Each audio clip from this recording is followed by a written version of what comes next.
ID Alliance presents this week's short attention span sales tip. Well, good morning, everyone. How are you? It is Monday, the 5th of June. Another gloomy day here in Boston. And before I head out for my West Coast trip, I wanted to make some points to you. Every rep that I know of who really has made it, really hits the high numbers, has at least one large account. And the question that I get all the time is, how do I get there? How do I get that large account? And what I want to impress upon you today is kind of the basics, the rules on going after that big fish.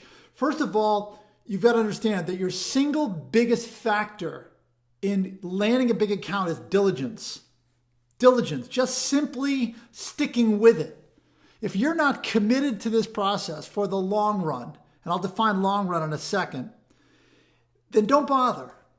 You see, big accounts, no matter, and big to you might be $25,000, might be $500,000, might be $1 million. It's really all relevant to who you are and with the size of your business and things like that. But you have to understand that it could take you a year's worth of prospecting just to get their attention so that they say, oh, you exist? Oh, that's right. You're the guy that's been calling me. Or maybe get an appointment. It could very well take that long. That's a lot of sales calls between now and then. Are you up for it? Well, you know what? If you're not, then you probably shouldn't be in this business. I'd say that is the business of sales. But I also want to let you know that there's the process involves staying top of mind. You know, what the question that I get from people is, okay, so I put them through my process. I've got my step-by-step process. Now what do I do? It's been 4 weeks. Now what do I do? The key is to stay top of mind, all right? 9 out of 10 sales calls go without a follow-up. That means 9 out of 10 times you or your competition is making one call and they're never calling again. So if you can make calls on a consistent basis, once a month minimum, twice a month, and I say calls, it might be an email saying, hey, here's something in the Wall Street Journal, the New York Times that I found about your industry. Or here's a congratulations on an award that you received. Or something that says that you are staying top of mind with them, that you're paying attention. It's very important that you know them, that you know their industry, that you know their business model, that you know their challenges. And this is all stuff that's publicly available. You can look up what associations they might belong to, and then you can go and read about their, right on that association's website. You also might want to make sure that you are personalizing it. Somewhere around here in my office, somewhere, I have a box of notepaper and little envelopes, and very often I'll just grab a bunch of them or just write a note.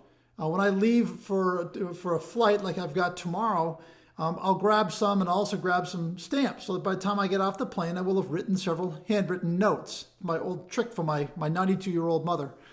But you know what? You want to make certain that you are doing everything you can to make certain that they know that they're not just the next name on some list that you bought. You want to become an expert in them, an expert in their challenges. It says a lot, and it's also going to get their attention, and you're going to be differentiating yourself. And maybe the next time you call and they see your name on the caller ID, they will pick up. My final point to you is this, that with large accounts, because they are running so lean, it makes a big difference that you are financially stable. So if you are, and you've got a good base, and you've been in business for a long time, play that card.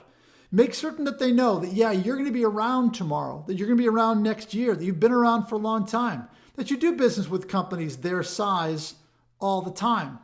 Now, that begs also one other point here, I'll include this as a postscript, is that do you mention that you do work with other companies that are in their field? My answer to that question is no. I think it's a bad idea to say to Coca-Cola that we do business with Pepsi. For a couple reasons. One is I think it's unprofessional. I think it's a bad idea to say, oh, yeah, we know your competition because, trying to make the point that we get you. Because I think that it's like hearing gossip. Anybody that says, oh, did you hear the latest about Bill Farquharson? Well, what is that person saying about you? By the way, the latest about Bill Farquharson is not that interesting. But what does that say about you? What are they saying to others about you?